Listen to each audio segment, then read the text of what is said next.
When people talk about family, they usually picture warm hugs, backyard barbecues, and those cheesy matching pajama photos at Christmas. My family? More like a live-action version of Succession but with less money and more entitlement. I never had the golden child experience. That was my brother Sam, or as my parents call him, our little genius. He once reset the Wi-Fi router without crying and they acted like he cured cancer. Meanwhile, I got detention once in 10th grade and my mom told the family group chat I was going through a rebellious phase. Growing up, I always felt like background noise. Invisible until needed, like the dishwasher or a spare charger. But there was one person who saw me, my grandfather. Grandpa Max was old school. The kind of man who wore the same watch for 40 years, drank his coffee black, and thought TikTok was a nervous twitch. But he got me. He didn't talk down to me, didn't compare me to Sam, and didn't use my existence as a cautionary tale during family dinners. When I was a kid, he used to sneak me out to hardware stores. Just for company. And then teach me how to fix stuff around the house. When I failed math in 9th grade, he didn't yell, he taught me how to budget and said, "This is math that matters." And when he died, he left me 3 apartments. 3. Not shares. Not partial ownership. Not held in trust. Straight up, fully owned properties. Because, as his will put it, I was the only one in the family who ever treated me like a human being and not a vending machine. Yeah. The will reading was the first time I saw my parents look stunned. It was held in a stiff little law office that smelled like lemon cleaner and generational trauma. My mom kept blinking like the lights were too bright, and my dad's jaw actually twitched when the lawyer said I'd inherited everything housing related. No mention of Sam. No. Share and share alike. Just to my grandchild who visited me every week, helped me with my meds, and fixed my leaky sink. I leave the apartments on 5th Street, 12th Avenue, and Baker Lane. Cue the silence. Then my mom made a sound like a dying cat and said, "There must be a mistake." Spoiler, there wasn't. The lawyer, who had zero patience for nonsense, just tapped the document again and said, "Mr. Max Heller amended his will 6 months before passing. It's valid, notarized, and witnessed. No mistake." My dad turned to me, red-faced, and said, "You knew about this?" I shook my head. "Nope. I found out the same time you did." Which, by the way, was true. I had no idea. Grandpa never said a word. He just kept handing me screwdrivers and homemade soup until the day he didn't wake up. For a moment, the room stayed quiet. And then, as if someone flipped a switch, my mother whispered, "It's not right. You shouldn't keep it all. You need to share." Ah, yes. There it was. The entitlement crescendo. "You need to give Sam at least one of the apartments," she added, like she was offering me a friendly tip. "He's starting his business." "Right," I said slowly. "The business he keeps tweeting about but hasn't launched? That one?" My dad slammed his hand on the table. "This is family. You don't hoard from your family." I blinked. "You mean like how you hoarded Grandpa's birthday gift money every year when I was a kid?" Yeah, I went there. I was done playing polite. They didn't like that. After the reading, we all left in silence. But by that night, I'd received a delightfully unhinged group text. "Mom, we hope you'll reconsider and do the right thing. Dad, if you don't, we'll be forced to explore legal options. Sam, just give me 2 of them. You don't need all 3. Be fair." Yes, Sam. Be fair. Like when you crashed Grandpa's car and blamed me, and I got grounded for a month. My response? Nothing. I didn't reply. Not because I was scared, I just didn't want to waste words on people who only remember I exist when there's property involved. But that silence? That infuriated them. The next day, my dad showed up at my apartment uninvited. Pounded on the door like a debt collector. When I answered, he didn't even say hello. Just stared at me with this icy look and said, "Either give Sam 2 of the apartments, or we'll take you to court." I laughed. I actually laughed. I couldn't help it. And then? He slapped me. Full open hand, red cheek, old school soap opera slap. I didn't cry. I didn't yell. I just looked him in the eye and said, "See you in court, then." He didn't respond. Just turned and walked away like a man who realized the ATM just called security. I closed the door, locked it, and finally, allowed myself to feel it all. The shock. The betrayal. The heartbreak. Then I picked up my phone and called a lawyer. Let the games begin. News spreads fast in families, especially when real estate is involved. Within 48 hours of the will reading, I had 3 voicemails, 2 texts from relatives I hadn't seen since my last measles shot, and a very dramatic email from my Aunt Janice with the subject line, "A family divided is a broken heart." Her message in all caps read, "We need to talk. Your grandfather would be disgusted by this greed." Funny, considering she didn't even visit him in the hospital. But sure, Aunt Jan, tell me more about morals. It didn't stop there. My parents invited me to a family meeting at their house. I showed up out of curiosity, mostly because my therapist said facing discomfort head-on was a sign of growth. They'd set up the living room like a courtroom. I kid you not, there was a folder of alternate options on the coffee table, and my mom was clutching a printed Bible verse like it was Exhibit A. "I just want peace," she said, blinking back obviously fake tears. "I want to see our family whole again," Dad added. "But that can't happen unless you do what's right." Right. Translation: give away your inheritance to the son we actually like. I calmly explained, for the 12th time, that the will was final, legal, and entirely Grandpa Max's choice. He left them to me because I took care of him. "You didn't even call him the week he fell." Silence. Then my mom blurted out, "But we're the parents. You can't seriously plan to keep it all when your brother's struggling to launch his startup." Sam, sitting on the couch like a sultan who'd been inconvenienced, looked up from his phone. "Yeah. I mean, you have 3. Just give me 2. I turned to him slowly. "Do you hear yourself? That's like me saying you have 2 kidneys. Just give me 1. He rolled his eyes. "God, you're always so dramatic." That's when I lost it, not loudly, not explosively, but with a quiet kind of rage that makes people nervous. "You never visited him. You didn't clean up his meds when he dropped them. You didn't take him to the doctor. I did. So you don't get to sit here and whine about fairness now." My dad snapped. "That's enough." "No," I said. "What's enough is pretending this is about fairness and not your bruised egos." Then I stood up, picked up the alternate options folder, and tossed it in the trash. As I turned to leave, my mother hissed, "This isn't over." And just like that, it wasn't. The next morning, I got a call from a lawyer. Their lawyer. My parents were moving to contest the will. Yup. They were actually going to sue me. Their own child. For 3 apartments I legally inherited. Because they believed they were owed a portion. Not because they needed housing. But because in their minds I didn't deserve it alone. And here's the kicker, they were using the argument that Grandpa Max was mentally declining when he changed the will. That's right. The man they once praised as sharp as ever was now, according to their legal team, not of sound mind when he gave me anything. So I did what anyone with a pulse and access to Google would do. I called my own lawyer. And she, bless her expensive, terrifying heart, said, "They're going to lose. That will is bulletproof. But you're in for a hell of a ride." I thanked her, hung up, and immediately got a migraine so powerful I had to lie down in the dark. And that night, for the first time in years, I cried. Not because I was scared, but because I finally saw it all for what it was. They didn't care about me. They only cared about what I had. Turns out when your parents sue you, there's no grace period or family therapy session to work things out. Just cold legal paperwork, delivered in a manila envelope with a stamp that might as well read, "Congratulations, your family's now a business transaction."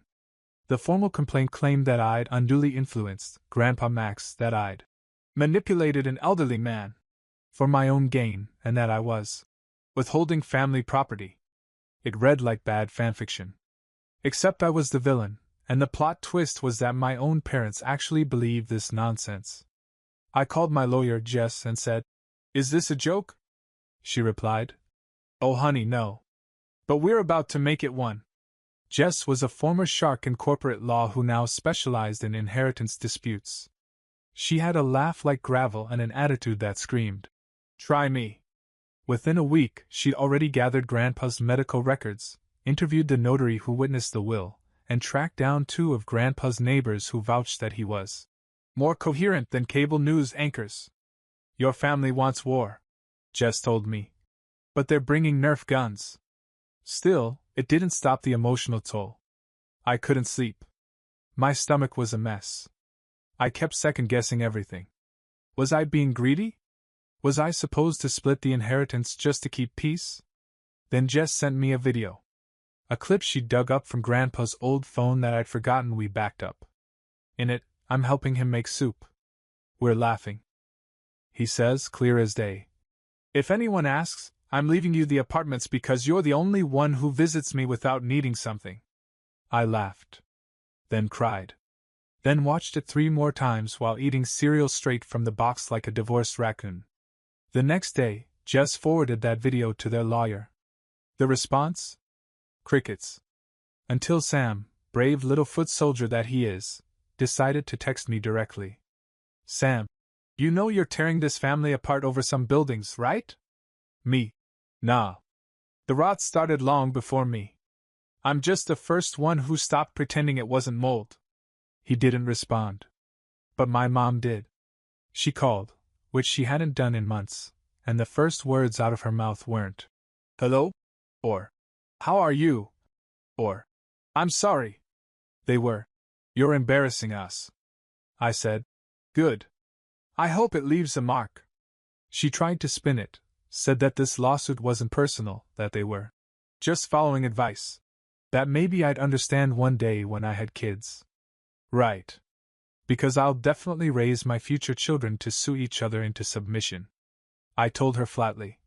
I'm done defending my right to be treated with basic human decency. She hung up. The next week was a blur of court prep.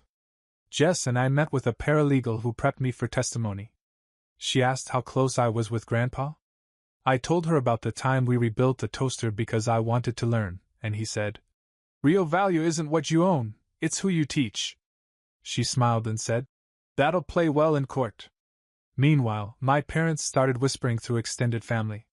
Suddenly, second cousins were popping into my inbox saying things like, "I don't want to take sides, but," and, "Maybe you should think about what Grandpa really wanted." Oh, you mean the man who literally wrote down what he wanted, signed it, and got it notarized in front of witnesses?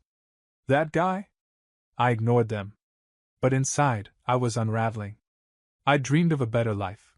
A life where I could maybe retire early or rent out those apartments and live simply, free from the financial stress that haunted most of my 20s. Now, every plan felt like it was buried under this fog of betrayal. I kept working. Kept eating.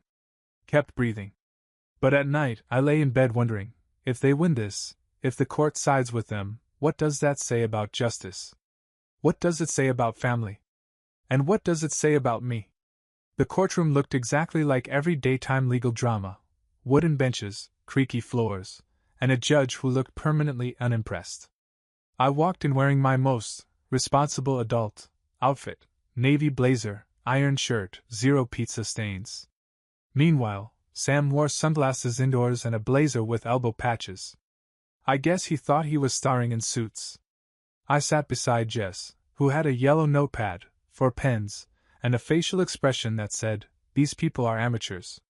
My parents were already seated at the other table with their lawyer, a guy who looked like he practiced law out of a van. The moment I walked in, my mom refused to look at me. My dad gave me that blank, disappointed dad face, you know, like I just scratched his midlife crisis convertible. Judge Hernandez entered. She was sharp, direct, and radiated. "I will not tolerate nonsense before lunch." The proceedings began. Their lawyer, let's call him Mr. Discount Law, opened with a statement about emotional manipulation and unfair distribution of family assets. He even used the phrase blinded by affection. Jess stood up, cool as a frozen lake, and replied, "We have video, text, and multiple eyewitnesses that this was the explicit and legally recorded wish of the deceased. There was no coercion. There was simply honesty." Then came the witness portion. My mom took the stand and immediately started doing what she does best, perform. She sniffled, dabbed her eyes with a tissue that mysteriously never got wet, said, We just didn't know he changed the will." Then she dropped the line, "I always assumed we'd be taken care of. We're his children." The judge leaned in. "Did you contribute financially to Mr. Heller's care?" Mom blinked. "Well, no, but we visited." Jess cut in. "Your Honor, may I present the visitation logs from Mr. Heller's assisted care nurse?" She handed over the documents. Spoiler, they hadn't visited in over 8 months. Next up, Sam. He strutted to the stand like he was auditioning for a tech startup docuseries. He talked about his future business and how it was on the verge of getting seed funding.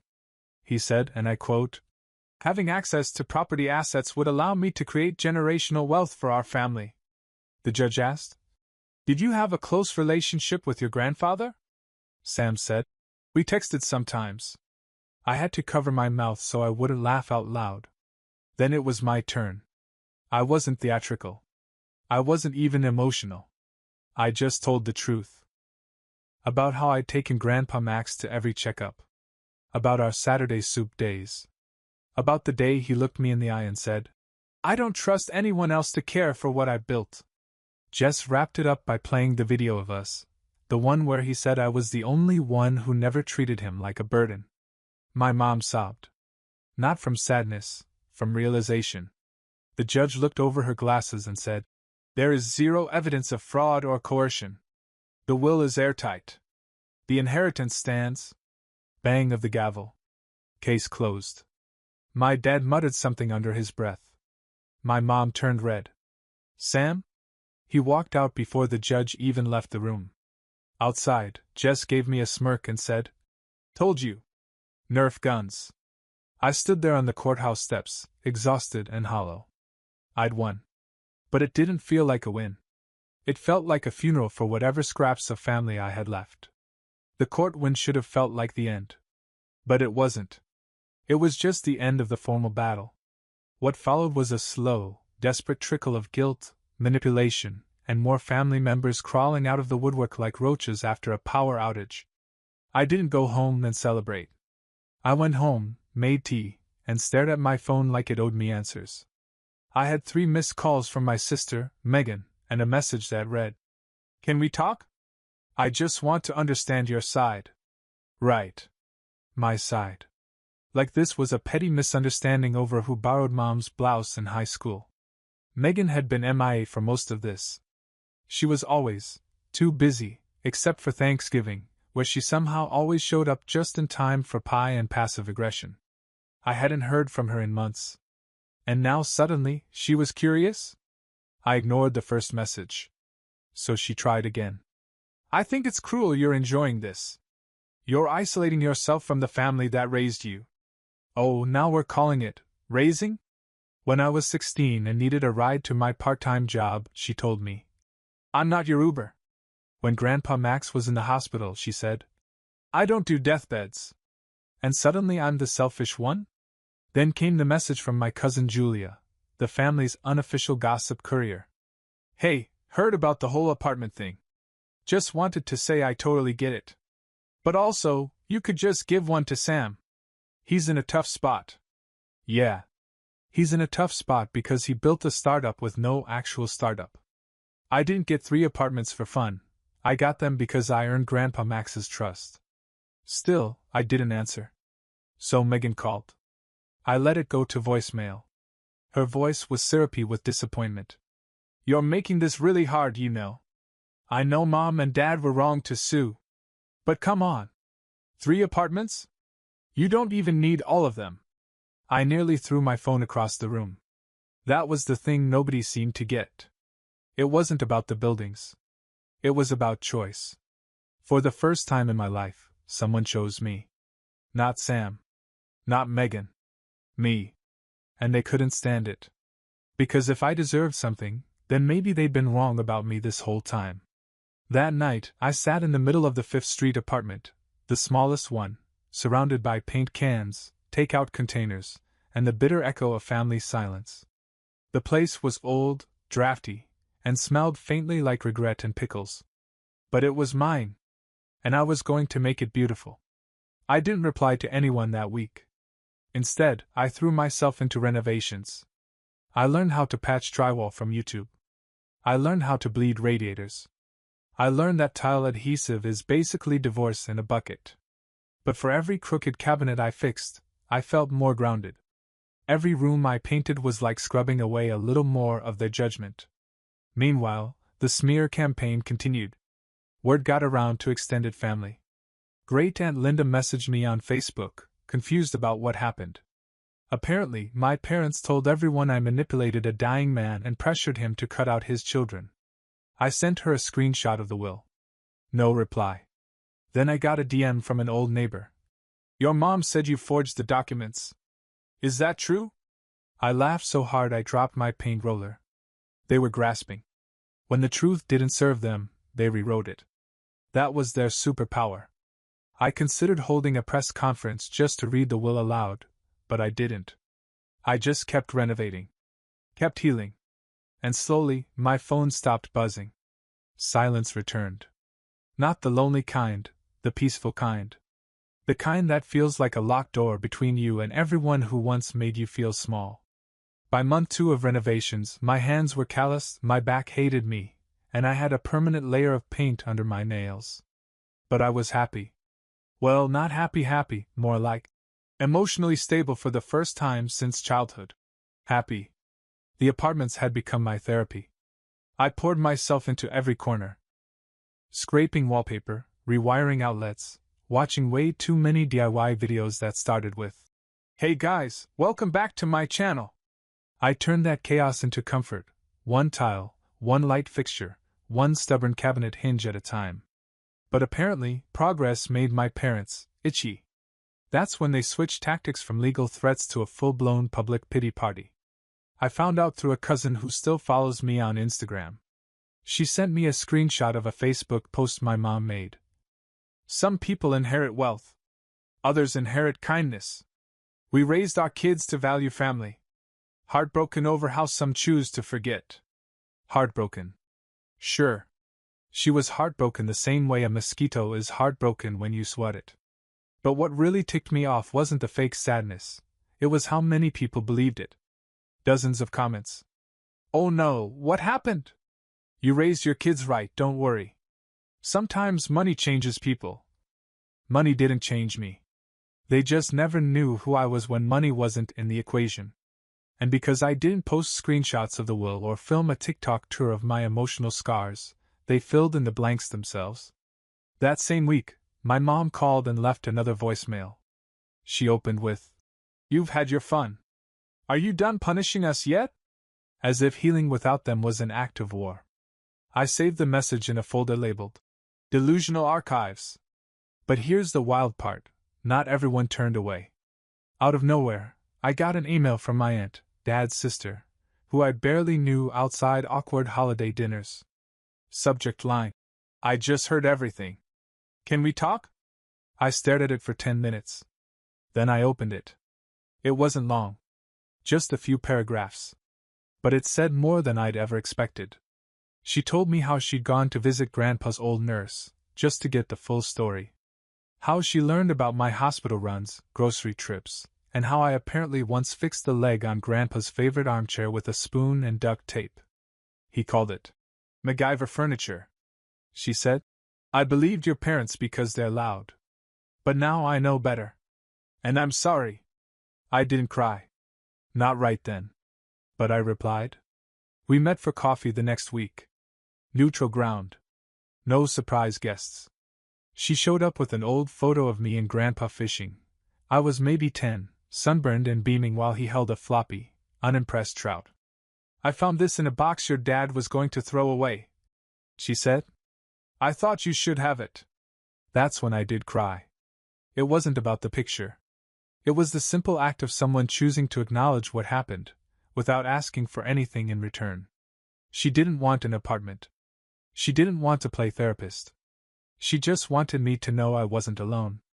That night, I hung the photo in the hallway of the Baker Lane apartment, right near the entry. Because it didn't just remind me of Grandpa. It reminded me of me, the kid who'd always been good. Even when no one noticed. Fast forward a year. The apartments were done. Renovated. Rented. Running like a well-oiled machine. I'd gone from dodging guilt-trippy voicemails to signing lease agreements and learning what the phrase, prorated rent, actually meant. Let me tell you, there's nothing quite like seeing passive income hit your account while sipping coffee in your own place. I wasn't rich, but I was finally stable. And peace? Yeah. I had that too. Until they came back. It started with a birthday card. No return address, just a pastel envelope tucked in my mailbox. Inside was a generic greeting card that said, "Families fight, but love remains." Scribbled at the bottom in Mom's familiar handwriting. "We miss you. Let's start over." No apology. No mention of the lawsuit. Just a gentle rebrand of betrayal as a little disagreement. I didn't reply. A week later, Dad emailed me from an account he clearly made just for the occasion. dad.sorry.now@gmail.com. The message was a single paragraph. "We've had time to think. Maybe we didn't handle things right. But your mother is struggling with her health, and it would mean a lot if you'd come see her. Family matters more than money." I read it 5 times. And then, like clockwork, Sam texted. "Sam, they're not doing well. Come on. Don't be cold forever." Forever? It's been a year since they dragged me to court and tried to erase the last thing Grandpa Max ever gave me. And now that I'm doing well, now that the apartments are profitable and I don't need them, suddenly I'm cold. I debated ignoring them. But Jess, my lawyer-turned-life coach, had a better idea. She said, "Sometimes, the best way to shut down liars is to give them the truth they can't spin." So I wrote an email. 1 message. Sent to all 3 of them. I didn't cuss. I didn't rage. I didn't guilt trip. I just reminded them of facts. That they never visited Grandpa during his final months. That they sued me, using false claims of mental decline that were disproven in court. That they publicly slandered me to family and friends. That they only reached out again once they realized I hadn't just survived, I'd thrived. I ended it with this. "You didn't lose your family. You gave it away. I'm not rebuilding something you chose to burn. Please don't contact me again." And I meant it. They replied, of course. Mom sent a dramatic 4-paragraph guilt storm about how parents make mistakes, how she was hurt too, and how forgiveness is divine. Dad didn't write. He just forwarded Mom's email with the subject line, "Listen to her." But I didn't. Instead, I hosted a dinner party at the Baker Lane apartment, the one they said I didn't deserve, and invited my aunt, my friends, my tenants, and even Jess. We laughed, we toasted to healthy boundaries, and at one point someone asked, "Do you ever talk to your family?" And I said, with the calm of a person who finally knows their worth, "I do. When I look in the mirror." It's strange how peace feels when it finally shows up. It's not loud. It doesn't throw a parade. It doesn't shout, "You did it!" from the rooftops. It just sits beside you one morning while you drink your coffee, and you realize no one's demanded anything from you in weeks. No one's tried to guilt trip you, manipulate you, or twist your silence into cruelty. They're gone. And what's left is mine. The 3 apartments now work like clockwork. I manage them myself, not because I have to, but because I like it. There's something beautiful about walking through spaces you rebuilt with your own hands. Places that used to echo with ghosts of expectations are now filled with tenants who smile when they pass me in the hallway. One even left a sticky note on their door that said, "Best landlord ever, smiley face," after I fixed a leaky faucet. I framed it. Megan and Sam haven't reached out again. The last I heard, Sam moved back in with our parents. Temporarily. Which is rich, considering they once told me adulthood meant standing on your own. Guess the rules don't apply to the golden boy when rent's due. As for my parents? Radio silence. No calls. No emails. No forgive us. Letters dipped in fake humility. Just an eerie, entitled vacuum. But I know why. See, when people like that can't control you, they pretend you no longer exist. I become the family myth. The cautionary tale.